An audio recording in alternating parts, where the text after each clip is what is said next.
ये आपको पढ़ाएंगे ब्रह्मांड पर, बताएंगे अभी यहाँ की जरूरत नहीं। अब बताइए पढ़ाना कहाँ से है?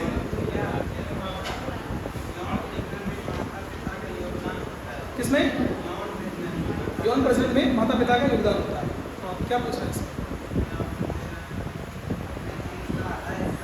हाँ हाँ, चीज पूछ रहा है कि गुणसूत्र पूछ रहा है?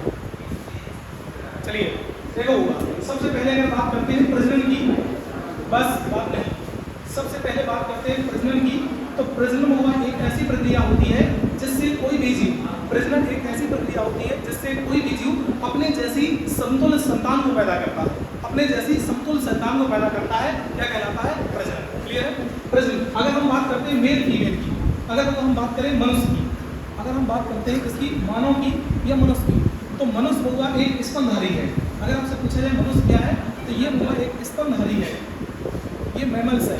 और जितने भी स्तनधारी हैं उनकी ये विशेषता होती है कि हुआ उनमें दो चीजें होंगी। जितने भी स्तनधारी होते हैं अगर उनको प्रजनन करना है वो अकेले प्रजनन नहीं कर सकते, उनके लिए दो होना चाहिए, एक हुआ मादा का होना जरूरी है और एक हुआ नर का होना जरूरी है। स्तनधारियों की विशेषता होती है अगर ये अपने जैसे संतान की उत्पत्ति करेंगे तो ये अकेले संतान की उत्पत्ति नहीं कर सकते। क्लियर है? जैसे वो मादा होना चाहिए और नर होना चाहिए। जैसे हम मनुष्य की बात करते हैं तो वो जैसे ये फीमेल है, ये हुआ फीमेल है मनुष्य में, और ये है वो आपका क्या, मेल। ये क्या है? मेल। अब हुआ जब इनमें इनके जो आपके इनकी जो प्रजनन सेल होती है, इनकी जो रिप्रोडक्शन कोशिका होती है, तो मेल की जो होती है उसे हुआ स्पर्म कहा जाता है। मेल की जो कोशिका होती है उसे कहते हैं स्पर्म, या हिंदी में आप शुक्राणु कहते हैं। और जो फीमेल की रिप्रोडक्शन सेल होती है उसका नाम हुआ तो ओवरी, या इसे आप अंडाणु कहते हो। इसे क्या कहोगे? ओवरी या अंडाणु कहते हो। क्लियर है? ओवरी या अंडाणु। अब वो सुनिए, फीमेल में ऑलरेडी ओवरी पाया जाता है, मेल में ऑलरेडी वो पहले से क्या पाया जाता है? शुक्राणु। शुक्राणु अपने आप में एक इनकम्प्लीट सेल है और ओवरी एक अपने आप में इनकम्प्लीट सेल है, क्योंकि आपको पता है अगर ये अपने जैसी संतान उत्पत्ति करना चाहते हैं तो जब तक आपके स्पर्म और ओवरी का मिलन नहीं होगा, जब तक ये आपस में मिलेंगे नहीं, तब तक आपके निषेचन की प्रक्रिया नहीं होगी, और जब तक निषेचन नहीं होगा तब तक भ्रूण या जाइगोट का निर्माण नहीं होगा। अब भ्रूण या जाइगोट नहीं बनेगा तब तक बच्चे का निर्माण नहीं हो सकता। क्लियर है? आप जानते हो अगर मेल में अगर बात करते हैं, अगर मेल की अगर सेल जो है रिप्रोडक्शन सेल स्पर्म अगर ये अपने आप में कंप्लीट होती तो होगा इसे फीमेल की जरूरत ना पड़ती प्रजनन करने की, ये अपने आप अपनी जैसी संतान उत्पत्ति कर लेगी। अगर फीमेल की कंप्लीट होती फीमेल को मेल की जरूरत ना पड़ती, ये अपने आप अपनी संतान की उत्पत्ति कर सकते हैं। इसलिए जो जितने भी स्तनधारी हैं उनमें एक विशेषता होती है कि वो कैसे इनमें बाहर निषेचन होगा, इनमें बाहर निषेचन क्रिया होगी, और जो बाहर निषेचन क्रिया हो जाएगी तो वो क्या होगा? इसमें ओवरी होगा और वो स्पर्म होगा। जब ये मिलेंगे और ये कहाँ पर क्रिया होगी? वहाँ की जो फीमेल होगी, फीमेल की यूरेटर में होगी या गर्भाशय में होगी, फीमेल की यूरेटर या गर्भाशय में क्रिया होगी। और जब स्पर्म और ओवरी मिलेंगे, स्पर्म और ओवरी मिलेंगे तब जाकर वो जाइगोट बनेगा या भ्रूण, और भ्रूण के बनने से बच्चे विकास होना प्रारंभ। क्लियर है? अब यहाँ से कहानी लाते ऊपर, इनका संबंध हमारी लाइफ में क्या है या हमारे जीवन में क्या है वो देखिए। जब कौन से ओवरी और स्पर्म मिलेंगे तो वो बनेगा जाइगोट। क्या बनेगा? जाइगोट। और जाइगोट को आप क्या कहते हो? भ्रूण। जाइगोट को आप क्या कहोगे? भ्रूण। और भ्रूण होगा क्या है? जब भ्रूण बन जाएगा तो जब वो भ्रूण बन जाता है ये एक कंप्लीट सेल होती है, ये एक कंप्लीट सेल होती है, और यहीं से मनुष्य के जीवन की पहली कड़ी प्रारंभ होती है जब तक वो भ्रूणावस्था में नहीं आएगा। भ्रूण बन गया, इसके बाद जिस तरह ये पूर्ण कंप्लीट सेल बन जाएगी तब से लेकर 9 महीने का टाइम ड्यूरेशन होता है इसके पूर्ण डेवलपमेंट होने में। इस भ्रूण के या इस सेल के पूर्ण डेवलपमेंट होने में 9 महीने का टाइम पीरियड होता है, तब जाके पूर्ण बनेगी 9 महीने बाद, और तब जाके होगा एक कंप्लीट बेबी बनेगा। क्लियर है? एक हुआ कंप्लीट बेबी बनेगा आपका, और वो बेबी मेल में हो सकता है या फीमेल में हो सकता है, फिर जाके उसका जन्म होगा, जाके हुआ फिर उसका जन्म होगा। क्लियर है? तब जाके उसका जन्म होता है, ये प्रक्रिया। अब आप जानते हो, बताओ ये कहाँ से आए हैं? मेल फीमेल से। और ये कहाँ से आए? फीमेल फीमेल से। अब आप जानते हो जो हुआ रिप्रोडक्शन सेल होती है, जो रिप्रोडक्शन सेल की विशेषता है, दोनों चाहे मेल हो चाहे फीमेल हो, इनके अंदर 3-4 चीजें पाई जाती है। जैसे सबसे पहले आप सुनो होगा जिन्हें हम कहते हो गुणसूत्र, या एक और कहानी बता, सबसे पहले क्रोमोसोम। सबसे पहले तो आपके क्रोमोसोम। क्लियर है? क्रोमोसोम। क्रोमोसोम क्या होते हैं? आपको अगर सेल चैप्टर पढ़ा होगा, हमने पढ़ाया तो बताया होगा, ये सेल है और सेल के अंदर वो एक केंद्रक है, और केंद्रक के अंदर जो धागेनुमा संरचना पाई जाती है इसे क्या कहा जाता है? क्रोमोसोम। केंद्रक के अंदर जो धागेनुमा संरचना है उसे क्या कहा जाएगा? क्रोमोसोम। जब कोशिका का विभाजन होता है, सेल का डिवीजन होता है, ये क्रोमोसोम सिकुड़कर छोटे और मोटे हो जाते हैं। ये क्रोमोसोम सिकुड़कर छोटे और मोटे हो जाते हैं। इन क्रोमोसोम को सिकुड़कर छोटे और मोटे हो जाना ही क्या कहलाता है? गुणसूत्र कहलाता है। क्या कहलाता होगा? गुणसूत्र कहलाता है। क्या कहेगा? क्रोमोसोम क्या कहलाएंगे? गुणसूत्र। जब ये क्रोमोसोम होगा छोटे या सिकुड़कर छोटे और मोटे हो जाएंगे तो क्या कहलाएंगे? गुणसूत्र। गुणसूत्र की बात करोगे तो देखो मेल में अगर बात करोगे तो मेल हुआ कुल गुणसूत्र कितने होते हैं? 46। ये है और एक है मेल। ये मेल के हैं और वो फीमेल में भी कितने गुणसूत्र होते हैं? 46। क्या रहेगा? कुल कितने होते हैं? 46 होते हैं। अब 46 मेल में है, 46 फीमेल में। अब वो देखिए अगर जोड़ी की बात करेगा तो 23 जोड़ी मेल में और 23 जोड़ी फीमेल में। ये बात हम पढ़ाए हैं। और जो वो गुणसूत्र होते हैं ना, इनका निर्माण किससे होता है? गुणसूत्र में होगा 3 चीजें पाई जाएंगी। इनमें क्षारक पाए जाते हैं, नाइट्रोजनी क्षारक होते हैं, डीएनए होता है और हिस्टोन प्रोटीन होती है। गुणसूत्र 3 चीजों से मिलकर बनेगा, डीएनए से, क्षारक से और हिस्टोन प्रोटीन से। अब इसी में आप पढ़ोगे किसके बारे में? डीएनए। क्लियर है? डीएनए जिसे आप पढ़ोगे डीऑक्सी एसिड। क्लियर है? डीएनए हो गया। डीएनए के बाद स्टोन प्रोटीन पाई जाएगी और इसी पाई जाएगी नाइट्रोजन क्षारक, जिसमें आप पढ़ते हो एडेनिन, साइटोसिन, ग्वानिन और थाइमिन। अगर आपने पढ़ा होगा तो इनमें आप पढ़ोगे। क्लियर है? अब वो सुनो, जब हमारा जन्म होता है, जब हमारा मतलब मेल और फीमेल उनका रिप्रोडक्शन होता है, बच्चे जब जन्म होते हैं, देखिए जैसे कितने हैं? कुल कितने हैं? 23। तो वो आधे गुणसूत्र मां की ओर से बच्चे में आते हैं और आधे गुणसूत्र कहां से? पिता की ओर से आते हैं। तो 23 ये होंगे, 23 ये होंगे, तो कितने हो जाए? 46। अब 46 गुणसूत्र आएंगे तो कल मिला के बेबी का निर्माण होगा, बच्चे का निर्माण होगा। अब वो बेबी होगा मेल होगा कि फीमेल होगा, वो बच्चा महिला होगा या पुरुष होगा, ये किस पर डिसाइड होगा? तो वो ये डिसाइड होता है किसके? या मेल के पर आएंगे या मेल का जो गुणसूत्र आएगा। जब वो मेल के गुणसूत्र होते हैं ना, ये डिसाइड किससे होता है? मेल के गुणसूत्र। और उसमें जो आप सवाल पूछ रहे हो उसमें यही पूछा गया है कि बच्चे के निर्माण के दौरान किसका निर्माण होता है? तो आधे पिता की ओर से आते हैं, आधे माता की। तो 23 यहाँ से, 23 यहाँ से। आंसर जो भी है आधे आधे वाला है वही आंसर से। आगे सर क्लियर है? अब यही से प्रक्रिया होगी बगवा।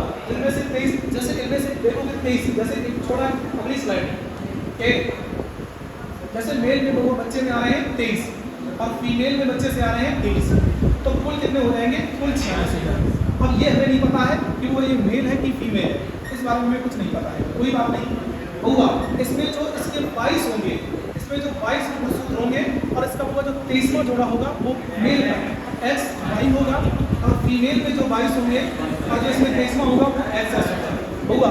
मेल फीमेल के 22 सेम टू सेम होंगे, जो 22 इसमें होंगे वही 22 इसमें होंगे। जो डिफरेंस होता है वो किसमें होता है? ये एक्स, एक जो होता है एक्स एक्स सेम होता है, जो डिफरेंस होता है वो कहाँ से होता है? यहाँ पर एक्स एक्स दोनों, यहाँ पर क्या है? वाई। और यही तय करता है कि अगर देखो 22 यहाँ से आए, 22 यहाँ, कुल कितने हो गए? 44। एक यहाँ से आया, एक यहाँ से आया, तो 22 44 2 46। अगर यक्स पिता से आया, यक्स माता से आया, तो होने वाला बेबी फीमेल, होने वाला बेबी या बच्चा कैसा होगा? फीमेल या लड़की। लेकिन 22 पिता की ओर से 22 माता बराबर है, तो 22 22 44 हो गए।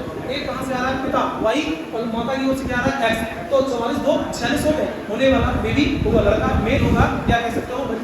लड़का या पुत्र होगा। क्लियर? होने वाला बेबी क्या होगा? अब ये बताओ जो मेल फीमेल में डिफरेंट, मेल फीमेल में जो अंतर आया है वो मेल के गुणसूत्र से आ रहा है कि फीमेल के आ रहा है?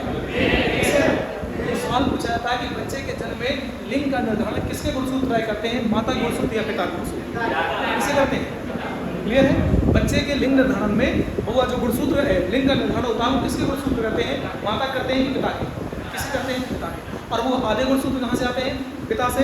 आधे कहाँ से आते हैं? माता से। जिनमें से 22 दोनों के समान होते हैं, जो 23वां जोड़ा होता है वही डिफरेंस होता है। अगर एक्स एक्स आया तो लड़की जन्म होगा और एक्स वाई आया तो लड़की। क्लियर है?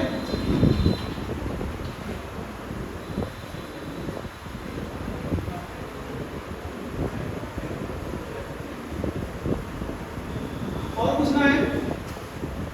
और अगर पूछना तो आप पूछ सकते हो, और नहीं पूछना बताइए हमें बताना कहाँ से, कहानी को नहीं चल रही है। इसमें निबंधन कराएंगे,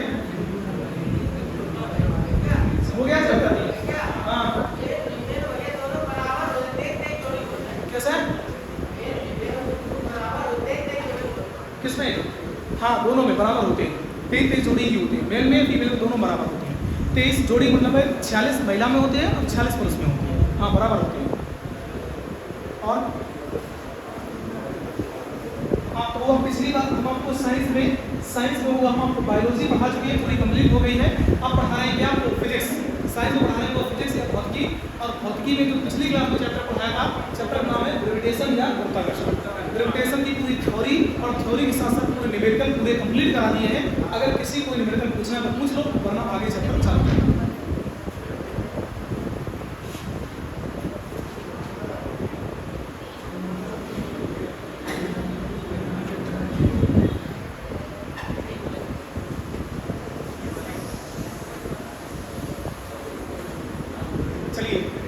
नहीं पूछना है ग्रेविटेशन में कोई चैप्टर पूछना है किसी को, मतलब कोई न्यूमेरिकल या कोई डेफिनेशन पूछनी हो तो समझ नहीं है। अगला चैप्टर है, चैप्टर का नाम है लाइट या प्रकाश।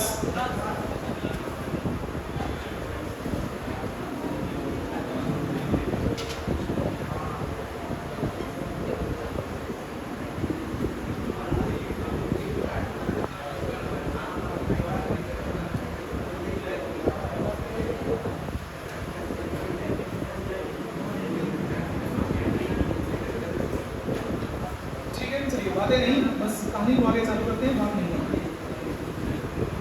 सबसे पहले पूरा सवाल यही आएगा, प्रकाश क्या है। सबसे पहला जो क्वेश्चन है आपसे, प्रकाश क्या है। जिससे जो बात पता है बताइए, नहीं पता है हम आपको बताएंगे, क्योंकि आप यहाँ सीखने आए हो। आपका काम है चीज़ों को सीखना और चीज़ों को जानना। बताइए प्रकाश क्या है, प्रकाश किसे कहते हैं।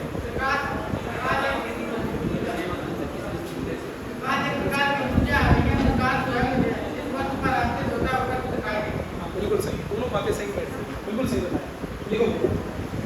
देखो पॉइंट बना के लिखना है। प्रकाश एक ऊर्जा है, प्रकाश एक ऊर्जा है,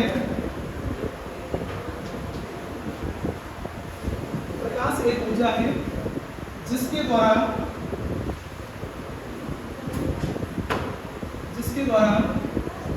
हम वस्तुओं को देख पाते हैं,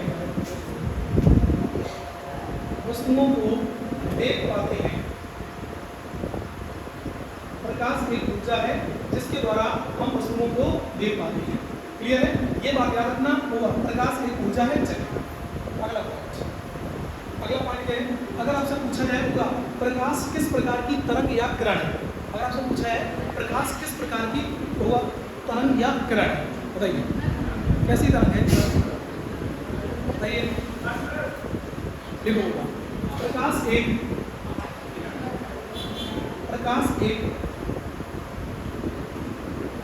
अनुप्रस्थ तरंग है।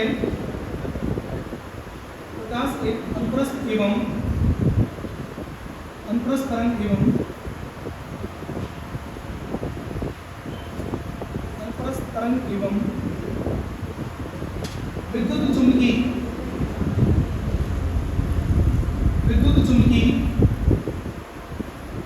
विद्युत चुम्बकी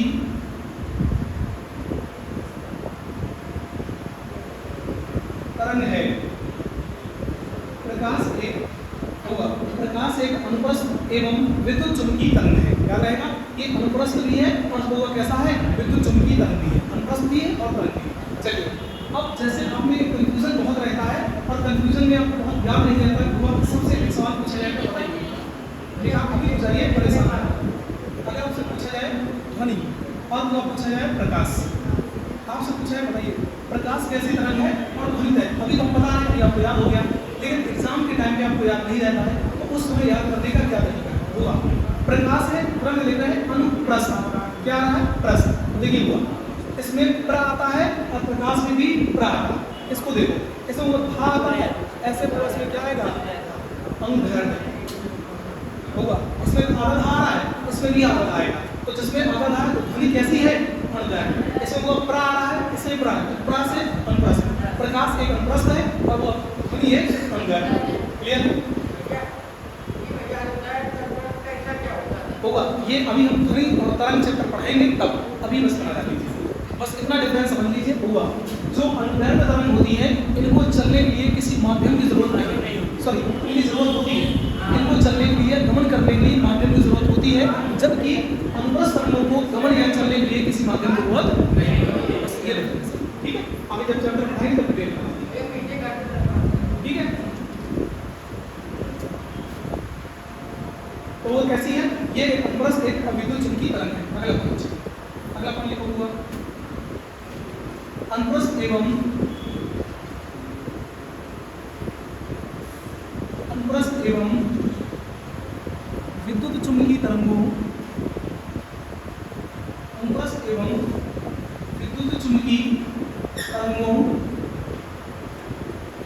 को गमन गमन या गति करने के लिए गमन या गति करने के लिए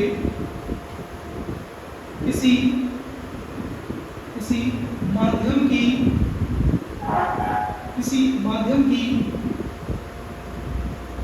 आवश्यकता नहीं होती है। आवश्यकता नहीं होती है। आवश्यकता नहीं होती है। क्लियर है? इनको हुआ गमन करने के लिए, गति करने के लिए किसी माध्यम की आवश्यकता नहीं होती। ये बात याद रखना। क्लियर है? किसी माध्यम की आवश्यकता नहीं होती।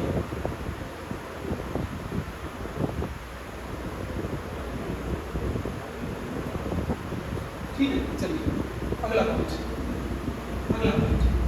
आगे अगर हम पॉइंट की बात करें तो सवाल आपसे पूछा जाए, बताइए प्रकाश क्या है? प्रकाश वो तरंग है, कण है कि फोटॉन है, इनमें से क्या है? सवाल पूछा जाता है, बताओ प्रकाश की जो है इसकी प्रकृति कैसी है, इसका नेचर कैसा है? प्रकाश का वो नेचर कैसा है? ये तरंग के रूप में संचरित होता है या कण के रूप में संचरित होता है? बताइए। अगर इससे पूछा है इसका बिहेव कैसा है, नेचर कैसा है, याद रखना प्रकाश का वो दोहरा नेचर है। क्लियर है? कैसा है?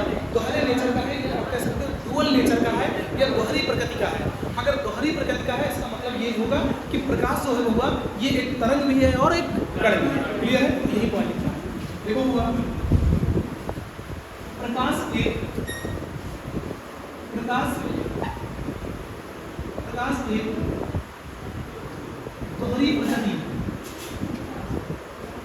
दोहरी प्रकृति डुअल नेचर, दोहरी प्रकृति या डुअल नेचर की ऊर्जा है। दोहरी प्रकृति या डुअल नेचर की ऊर्जा है, मतलब वो इसकी प्रकृति है वो कैसी है, इसका नेचर कैसा है, इसका नेचर वो दोहरा है। क्लियर है? डुअल नेचर है। डुअल नेचर मतलब क्या है? डुअल नेचर है तो ये तरंग के रूप में भी है और ये कण के रूप में भी है। क्लियर है? हो गया? तो लिखो आगे लिखो प्रकाश। देखो प्रकाश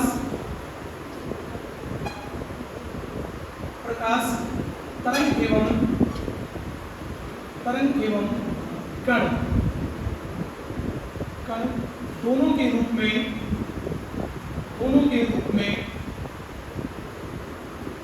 दोनों के रूप में पाया जाता है।